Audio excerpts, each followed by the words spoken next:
Repot nggak sih, Bu? Oh enggak. Takut ganggu. Oh enggak. Ini tadi bikin Zoom sudah selesai. Mbak Hilda dari kelas 10 BD 1. Oh BD 1. Apa namanya wali kelasnya? Bu Adinia. Oh Bu Adinia. Ya. Ini Mbak Hilda apa namanya tidak mengganggu jam pelajaran lain ya sini ya? Enggak, Bu. Soalnya kan tadi baru ulangan harian. Oh gitu. Ya. Berarti ini sudah waktunya Pulang. Berarti tidak mengganggu jam lain ya. Mbak Hilda juga kelihatannya sudah apa namanya seger, nggak apa sumringah gitu, ada apa ini? Kan tadi baru selesai ulangan, jadi itu kayak lebih fresh gitu, Bu. Kayak nggak ada beban.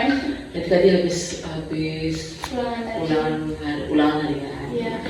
Hasilnya gimana ulangannya? Kalau untuk hari-hari ini kayaknya memuaskan sih, Bu. Oh hari ini memuaskan ya. Semoga. Terus tadi Mbak Hilda di sini hujan nggak? Kayak gerimis ya? Iya, Bu. Saya loh pakai jaket tebal. Oh gitu. Tapi di kelas dibuka ya jaketnya? Iya, dari depan Di dari depan. atas. Di gerbang. Sebenarnya tadi nggak hujan, dibuka ya embun gitu loh. Jadi Mhm. pakai jaket aja udah cukup. Kok dari ibu tadi tuh berangkat kerja tadi masih gerimis, tapi sekarang kayaknya sudah reda. Ibu di dalam ruangan nggak ngerti karena kamu kan jalan dari kelas ya dari ke sini. Terus dia lihat gerimis, Mbak Hilda sudah sampai sini. Tapi ya, kalau cuaca seperti ini kita harus jaga kesehatan. Jangan lupa menyiapkan jas hujan. Mantau sama sendal sama cek. Taruh di jok, sudah siap semua ya. Terus helm juga sudah Dalam siap. pakai terus. Oh, gitu. Soalnya kan kalau nggak pakai helm kan nggak boleh tuh. Oh gitu, nggak boleh masuk. Kalau parkir di dalam kan harus pakai helm juga. Kan itu juga penting, Bu. Betul. Helm itu untuk safety diri sendiri, Iya. keselamatan diri sendiri ya. Terus Mbak Hilda tadi kesini ada apa ini? Kok Bu Vena lihatnya ada sesuatu yang disampaikan sampai pulang sekolah, apa namanya menyempatkan waktunya untuk menemui ibu? Sebenarnya mau curhat sih, Bu, tapi tuh agak malu. Oh mau curhat. Berarti Mbak Hilda mau cerita ya? Iya. Mau cerita sama saya Mbak Hilda. Tapi Mbak Hilda sebelumnya sudah pernah mengadakan konseling individu belum? Belum pernah kan, belum berani, Bu. Masih pertama ini. Pertama ini. Berarti selama masuk di SMK Ujanau baru melaksanakan konseling individu ya. Ini namanya konseling individu ya. Nah, kalau apa namanya saat masih di SMP belum? Belum pernah. Pernah itu kayak kelompok gitu, Bu. Konseling kelompok, bimbingan kelompok gitu loh. Biar kelompok. Iya. Seperti apa itu? Dulu itu kan kayak ada angkat terus suruh mengisi kayak mau meneruskan sekolah di mana, terus ambil jurusan di mana, Iya. jadi kayak salah pilih. Ya itu biar kelompok betul. Jadi untuk masalah karir ya, masuk ke SMK, SMA, jenjang pendidikan itu ya. Nah terus ini dalam konseling individu, Ibu jelaskan dulu ya apa itu konseling individu karena kan Mbak Hilda belum pernah ya. Belum pernah. Konseling individu itu pemberian bantuan layanan. Jadi pemberian bantuan layanan yang diberikan oleh ibu itu konselor kepada konseling yaitu Mbak Hilda ya. Jadi Mbak Hilda ini kita sebut sebagai konseling. Tujuannya apa? Supaya Mbak Hilda bisa mengaktualisasikan diri Mbak Hilda. Jadi bisa memecahkan masalah apa yang Mbak Hilda hadapi. Nah kan dari sini untuk melakukan konseling individu berarti kita akan memecahkan masalah yang saat ini dialami oleh Mbak Hilda. Otomatis kalau masalahnya teratasi, Mbak Hilda akan bisa mencapai aktualisasi diri yang lebih baik, ya toh. Nah, apa namanya kalau kita konseling individu seperti ini, yang memecahkan bukan ibu loh ya, yang memecahkan adalah Mbak. Saya sendiri. Iya, Hilda sendiri. Jadi ibu hanya sebatas mengarahkan saja.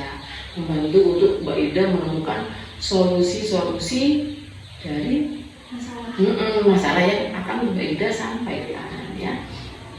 Mbak Hilda nanti saat cerita terbuka aja apa adanya. Nggak perlu. Oh nggak apa-apa, kita los ya, cerita apa adanya. Karena apa? Di sini ada asas keterbukaan. Jadi keterbukaan konsili sangat dibutuhkan oleh ibu karena biar Bu Vena tahu masalah apa sih yang dihadapi oleh Mbak Ida, gitu ya, dan ingin pekerjaan seperti apa. Nah, lalu saat kita konseling, Bapak Ida nggak usah khawatir, Bu Vena bisa menyimpan semua rahasia yang Ida sampaikan ke ibu. Nah, kita memang direkam video, tapi video ini akan Bu Vena share ke dosen ibu di BPG, itu pun dengan izin Hilda. Ibu tidak akan memberikan video ini tanpa izin dari betul ya. Dan yang terakhir ada yang namanya asas kesukarelaan. Tadi Mbak Hilda di sini datang dipaksa atau sukarela? Sukarela, berarti itu yang namanya asas sukarela ya. Sampai sejauh ini Mbak Ida paham apa enggak dengan apa yang Bu Vena sampaikan? Paham, Bu. Paham ya. Jadi arti dari konseling itu, asas dari konseling, Mbak Ida memahami ya? Paham. Nah, sebelum masuk ke inti konseling, kita masuk ke bagian inti. Bu Vena sampaikan dulu. Ini sekarang sudah jam berapa, Mbak Ida? Pulang sekolah jam 11, Bu. Sekarang jam 11 ya. Sekarang jam 11 berarti jam 12-an itu ada rapat di ruang guru. Jadi harus berakhir sekitar 40 menitan lagi, kira-kira bisa atau tidak? Cukup ya. Nanti kalau misalnya belum selesai masalahnya, kita lanjut di pertemuan berikutnya, gitu ya? Ya. Baiklah, Mbak Ida siap ya untuk cerita ke ibu masalahnya ya. Nah, sebelum bercerita kita berdoa dulu dan tagnya masing-masing semoga dilancarkan dalam proses konseling hari ini ya. Berdoa, baca Bismillah. Nah, udah ya. Nah, sekarang kita sudah masuk ke bagian inti dari konseling ini. Mbak Ida, monggo diceritakan masalah apa yang ingin disampaikan ke ibu. Jangan ada yang perlu ditutupi ya. Tapi malu, Bu. Lalu kenapa? Saya kan belum pernah konseling gitu, terus ya, ibu paham Mbak Ida merasa asing ya, memang kita belum pernah konseling individu. Tapi Bu Vena harap Mbak Ida bisa nyaman dengan ibu sehingga tidak malu untuk menceritakan ya. Bisa ya? Bisa. Saya yakin Mbak Ida bisa ya. Silakan. Sebenarnya tentang masalah saya malas belajar, Bu. Oh, malas belajar yang tadi kita bahas yang tadi ya, di tahap awal tadi. Malas belajar di pelajaran produktif, produktif. Ekonomi bisnis. Oh, ekonomi bisnis, ya. Lalu? Menurut saya itu kayak mapel yang aneh gitu loh, Bu. Asing menurut saya. Apalagi kan saya di SMP nggak ada kayak gitu. Terus di sini ada gitu, kayak dari judulnya aja tuh menurut saya aneh banget gitu loh. Kayak A, I, U, I, O itu. Mapel ekonomi bisnis itu menurut Mbak Ida merasa sulit. Nah, lalu Mbak Ida tadi mengatakan malas belajar. Malas belajarnya itu karena Mbak Ida merasa sulit. Jadi judulnya aja tuh bikin boring gitu loh, bikin malas. Dari judul mapelnya. Iya. Terus Mbak Ida pernah membaca modulnya atau PDF juga diberikan guru? Nggak pernah, Bu.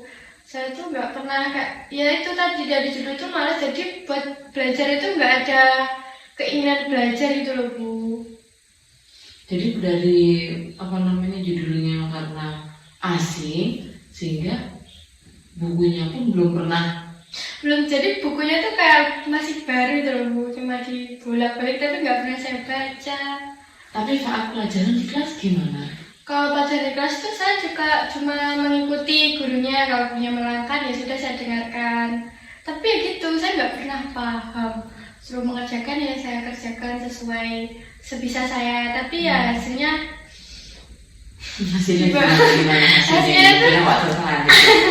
hasilnya tuh kayak ya nggak sesuai ekspektasi, Bu. Di bawah KKM. Nilai apa ini? Nilai ulangan biasa, nilai harian gitu, kayak nggak memuaskan sama sekali. Sampai nggak memuaskan itu berarti di bawah Di KKM. bawah KKM. Terus kalau nilai tugasnya Tugas yang ekonomi bisnis. Ya semua sama Bu, di bawah KKM. oh gitu. Gak ada yang kayak mapel lainnya gitu Bu, gak ada. Oh gitu. Tapi Mbak Ida tadi kenapa lainnya bagus? Bagus, saya tuh sampai bingung gitu loh Bu. Kok bisa seenggak bisa itu gitu loh saya. Iya. Berarti di mapel lain bagus, hanya di mapel produktif. Iya. Nah sekarang Mbak Ida merasa Masa malas belajar. merasa malas tadi nggak belajar ya. Iya. Terus merasa setelah dapat nilai turun rasanya gimana? Malu Bu tuh saya. Malu. Ya ditanya teman-teman, kamu dapat nilai berapa? Kan biasanya habis ulangan itu kan dibacakan Iya, nilainya. iya. Terus saya malu mendengarnya saya sendiri.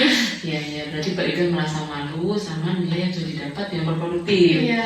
Sehingga Mbak Ida kesini ini. Ya mau cari ya biar masalah saya itu selesai gitu loh Bu. Gimana caranya saya bisa menaikkan nilai Nilai di mapel ekonomi bisnis. ekonomi bisnis. Nah, berarti Ibu coba itu langkah ya.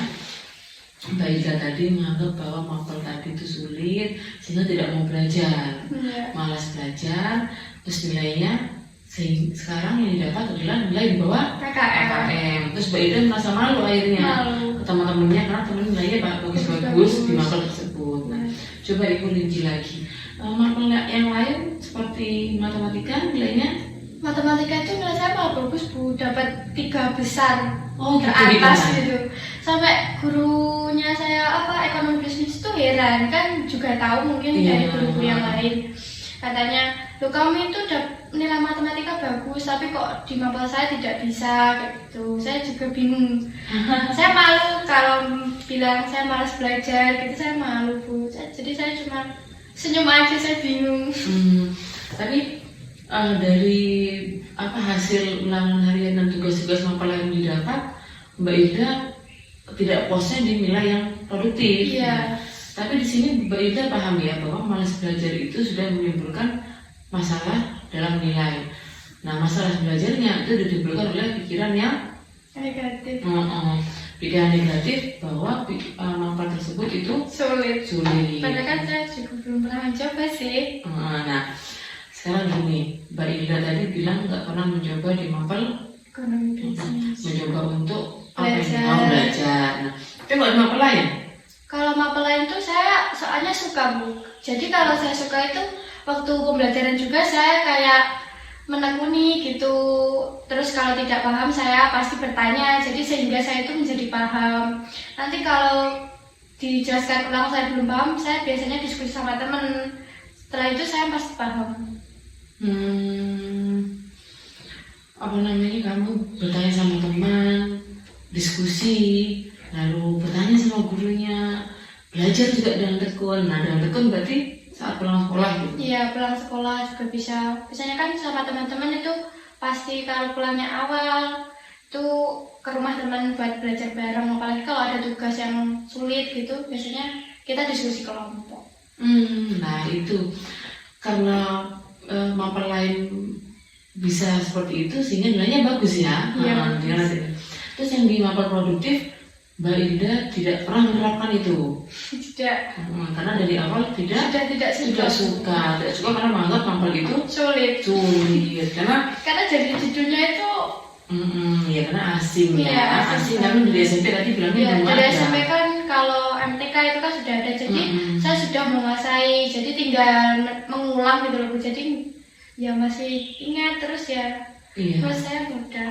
Saya juga pernah wawancara dulu sama mapel produktif ekonomi bisnis bahwa beberapa siswa mengalami nilai yang tidak memuaskan, dapat nilai yang tidak memuaskan. Di antaranya yang paling menonjol adalah Mbak Ida. Iya. Bu Vera sebenarnya mau manggil Mbak Ida untuk masuk di video, tapi belum sempat manggil. Mbak Ida sudah kesini. Iya, jadi sebenarnya tadi kesini tuh kayak berpikir keras malu apa enggak, tapi ya cobalah biar memperbaiki nilai gitu. Bisa konsultasi atau gimana. Sebenarnya selain memperbaiki nilai juga mapel produktif itu akan selalu ada ya. Iya. Karena kan kita di SMK. SMK. Itu akan terus ada sampai kelas 12. Nah, itu kalau Mbak Ida tidak ada perubahan dalam cara berpikir Mbak Ida, itu akan menyebabkan Mbak Ida akan terus malas di mapel produktif, terutama ekonomi bisnis. Iya, Bu. Dan itu sampai kelas 12 Mbak Ida nanti di bawah KKM saya Nah. takut nggak naik kelas, Nah. takut nggak lulus terus. Nah, iya, betul. Namanya sekarang kita bahas solusinya ya. Solusi dari pemikiran-pemikiran Mbak Ida yang menurut Ibu nggak masuk akal itu. Kenapa nggak masuk akal juga menurut Mbak Ida? Mbak Ida belum pernah mencoba belajar. Saya tuh pikirannya tuh kayak nanti tuh kayak mau ulangan, terus kayak mau ada ulangan harian di kelas itu loh. Saya berpikir kan sudah dikasih kisi-kisi, pikiran saya tuh belajar atau enggak ya. Lah kalau nanti belajar juga sama-sama nggak bisa, jadi ngapain belajar, nggak usah belajar Ya, gitu. jadi sudah ada Pemikiran yang negatif gitu loh, Bu. negatif. Saya sendiri, kenapa pikir gitu? Terus waktu pembagian nilai itu saya langsung menyesali kenapa sih kemarin nggak belajar. Nah, gitu. berarti paham sebenarnya ya Iya. bahwa karena malas belajar tadi nilai mata pelajaran produktif jadi Rendah. menjadi rendah.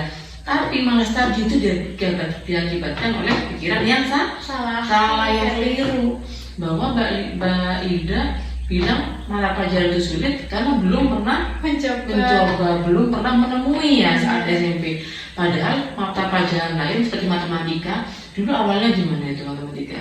Dulu kan Tidak waktu sulit ya kan? ya, tapi kan dari awal dari SD kan kita udah belajar Iya. MTK Nah. dan semua itu butuh MTK gitu loh, Bu. Jadi saya tuh menyukai mapel itu. Padahal kan zaman sekarang banyak yang nggak suka sama Iya, matematika. karena Tapi sulit, ya, eksak ya. tapi kenapa saya tuh bisa gitu loh? Nah, sebenarnya Mbak Ida menyadari kan Mbak Ida masih enggan gitu ya, Iya. masih enggan karena berpikir, aduh malesnya mata pelajaran yang asing ini gitu ya.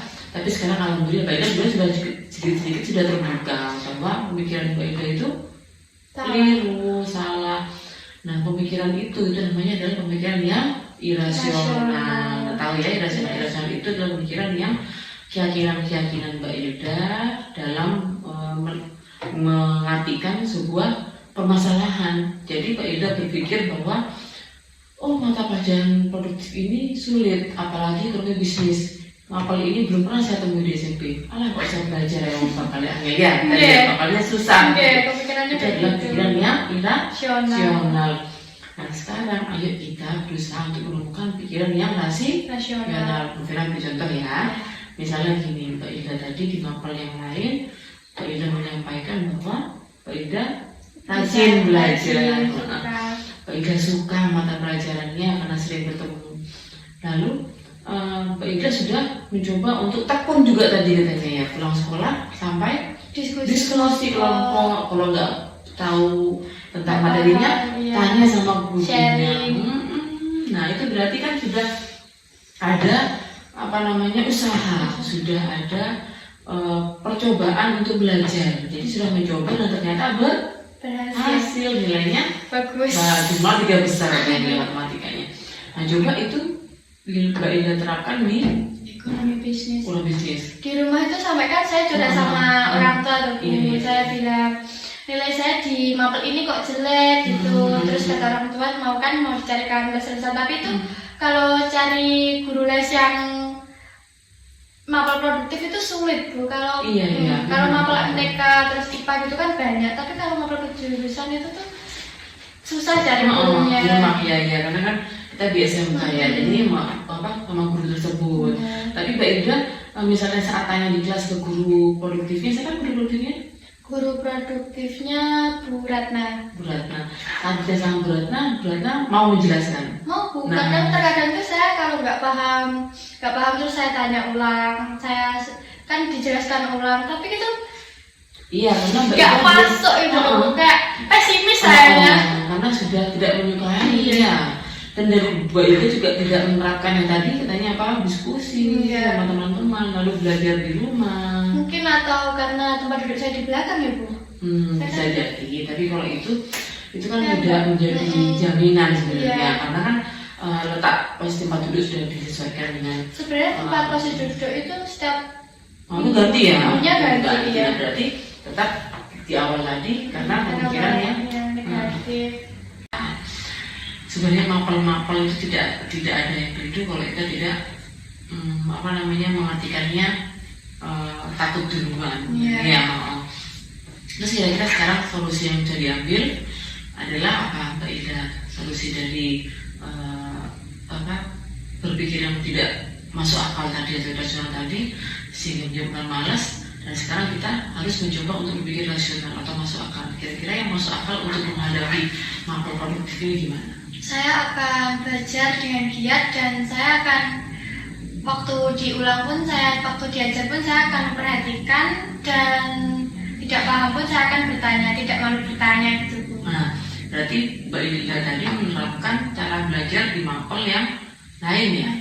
Seperti yang sama, mencoba menyukai mapel tersebut, sehingga kalau saya menyukainya kan saya akan rajin belajar dan tidak malu jika tidak paham bertanya pada guru ataupun kepada teman. Terkadang tuh saya kalau tanya sama teman tuh malu gitu loh Bu, kayak malu kayak gitu aja nggak paham biasanya gitu kan. Jadi saya tuh mau bertanya lagi tuh kayak malu kan. Biasanya kalau kita bertanya kepada teman itu kita lebih paham gitu loh. Ya itu kan karena Mbak Ida selama ini belum pernah mengalami masalah di mapel lain kan Mbak Ida menguasai. Sehingga di mapel produktif Mbak Ida mengalami banyak masalah di sini, mulai nilai, terus ditegur guru tadi terus sekarang malu bertanya. Itu karena Mbak Ida merasa tidak mampu. Nah, ketidakmampuan tadi kan diakibatkan oleh malas belajar. Malas belajar yang diakibatkan oleh pikirannya yang negatif tadi. Pembagian rapat pun saya tuh malu loh Bu. Kan nilai MTK kan kayak bagus itu, yang IPA terus rapot sisipan. Terus nilainya yang itu kok UTS ya? Iya, UTS beda. Nggak apa-apa. Mungkin depan masih ada ulangan akhir semester. Ulangan akhir semester UAS kan? Iya. Masih ada waktu untuk memperbaiki. Nah, Mbak Ida masih bisa untuk memperbaiki nilai, tapi dengan catatan tadi yang Mbak Ida sebutkan tadi mulai rajin belajar, menyukai mapelnya, lalu tidak malu bertanya, terus diskusi sama teman. Nah itu kalau diterapkan seperti apa lain, sepertinya hasilnya Insya Allah bisa. Karena Mbak Ida emang dari SMP bukan kemarin waktu PPDB melihat ranking yang masuk nilainya kan Mbak Ida masih 10 teratas dari sekolahnya. Jadi kalau Mbak Ida sebenarnya mau dasarnya bagus, jadi tinggal menekuni saja. Nah ini mendapatkan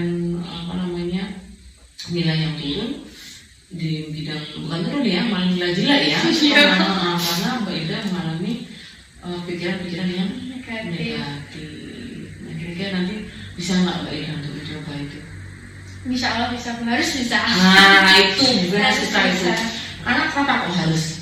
Ya agar bisa membuktikan kepada gurunya, teman-teman yang mengajari saya kan diajak nilainya jelek, membuktikan bahwa saya itu tuh bisa, tidak ada yang tidak mungkin. Nah berarti dari dalam diri Mbak Ida tahu ya bahwa kita harus punya pencerahan, kita harus punya keterbukaan bahwa kalau kita nggak berubah kita nggak akan bisa berhasil ya. Tidak ada yang tidak mungkin kalau kita mau belajar. Nah berarti intinya kita harus pikir rasional, kita harus belajar dulu biar bisa berhasil. Karena tidak ada kata tidak mungkin tadilah itu sebenarnya sudah merupakan pemahaman yang bagus itu bagi ibu, karena Mbak Ida sebenarnya sudah paham letak di mana kesalahannya. Cuman Mbak Ida untuk mengakui itu masih belum ya. Mbak Ida masih bingung ini gimana gitu ya. Alhamdulillah kita sudah bisa memecahkan. Nah, tetapi untuk kedepannya ini berhasil atau tidak itu tergantung dari kemauan saya. Nah, kemauan Mbak Ida. Karena kita sudah menemukan pemikiran baru. Mbak Ida sudah paham bahwa itu gara-gara tidak bisa belajar karena malasnya, terus sekarang bisa belajar di mapel lain sehingga bagus nilainya. Itu kan Mbak Ida yang menerapkan. Vena hanya bisa melihat hasil dari Mbak Ida nanti. Nanti pasti saya buktikan. Nah itu bagus, itu baru Mbak Ida yang Vena suka. Nah Mbak Ida, kita sudah sampai di akhir konseling, itu tahap penutupnya. Nah tadi saat kita tahap inti, saat kita membahas tentang permasalahan Mbak Ida sudah mendapatkan pemecahan masalahnya ya. Nah sekarang kita coba mengetes. Mbak Ida sudah paham ya tadi pemikiran irasional yang Mbak Ida alami tadi? Paham Bu. Seperti apa itu pemikiran rasional itu seperti saya berpikir mapel produktif itu sulit. Padahal kan saya belum pernah mencoba untuk belajar, sehingga saya malas belajar gitu loh. Betul, bagus. Berarti rasional itu adalah pemikiran Mbak Ida tadi yang mengatakan bahwa Mbak Ida tidak mau belajar mapel produktif karena mapel produktif menurut Mbak Ida adalah pelajaran yang sulit. Padahal Mbak Ida belum pernah belajar. Nah, terus sekarang Mbak Ida sudah mendapatkan pemikiran yang rasional ya. Apa itu pemikiran rasional? Rasional itu saya harus mencoba belajar dulu, baru bisa mengatakan mapel itu sulit. Karena kan selama ini semua mapel bisa saya tangani gitu Bu, dan hasilnya itu memuaskan juga.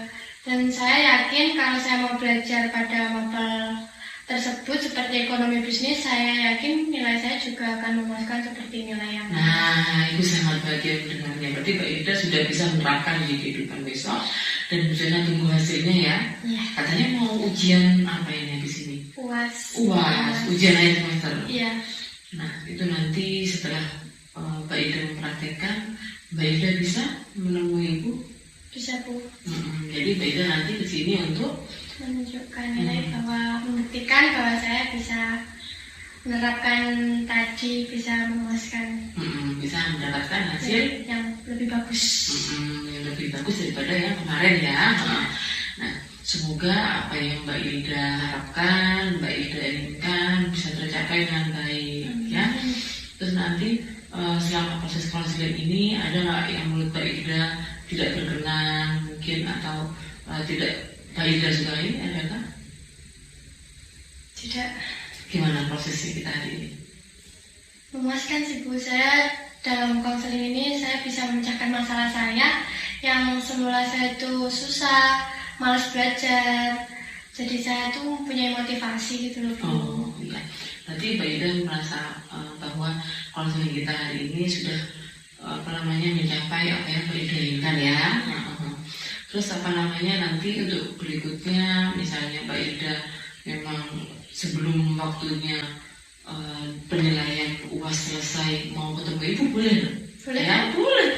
Jadi kesini mau cerita lagi ada hambatan tidak untuk pembelajaran yang produktif atau mungkin ada sesuatu hal lain yang disampaikan, Ibu sangat terbuka untuk Mbak Ida datang ke ruangan Ibu. Tapi sebenarnya itu saya malu lebih cerita kayak gini. Oh tidak apa, nanti lama-lama terbiasa. Saya cerita terumben nanti, ya. Iya. Nah, kan Mbak Ida masih kelas 10, jadi lumrah kalau mungkin Mbak Ida merasa canggung ya. Iya, canggung untuk Ibu. Tapi untuk berikutnya saya yakin Mbak Ida akan terbiasa. Ya, berarti hasil konseling kita hari ini sudah mencapai yang Mbak Ida inginkan ya. Iya. Dan Bu Vena mengucapkan terima kasih banyak Mbak Ida sudah mau datang ke betul. Semoga masalah ini menjadi pembelajaran buat Mbak Ida ya. Kita tutup dengan doa ya. Coba ya dengan bagian masing-masing. Nah, sudah ya. Sebelum pulang mengisi angket-angket dulu ya. Ada angket instrumen kepuasan, ada angket hasil konseling. Nah itu diisi di sini dan itu rahasia sifatnya. Itu tentang kepuasan saya. Iya, konseling ini, hasil konseling ini. Sebenarnya ada lagi namanya LKK, jadi lembar kerja konseling. Nah, lembar kerja konseling itu nanti bisa dibawa pulang. Oh, jadi ditulis di rumah gitu? Iya, dikerjakan di rumah. Nanti besok bisa diserahkan ke Bu Vena. Ya, kalau itu kan tidak rahasia sifatnya. LKK itu hanya berupa tugas bukan tugas ya, hanya untuk administrasi Ibu sejauh mana Mbak Ida paham dengan materi yang kita bahas hari ini. Gitu. Kalau yang angket proses selama hasil konseling ini dan angket kepuasan itu wajib diisi di ruangan ini, tidak boleh dibawa keluar karena sifatnya rahasia. Jadi nggak takut kayak teman-teman aku lihat itu kan Bu? Ya, jadi biar kita sifatnya kerahasiaan kita tetap terjaga di sini sebentar nanti ya dalam proses konseling selesai ya. Terima kasih Mbak Ida. Terima kasih banyak Bu. Iya, sama-sama. Mengganggu waktunya. Oh enggak, nanti kita ketemu lagi pertemuan berikutnya ya. Terima kasih banyak. Permisi Bu.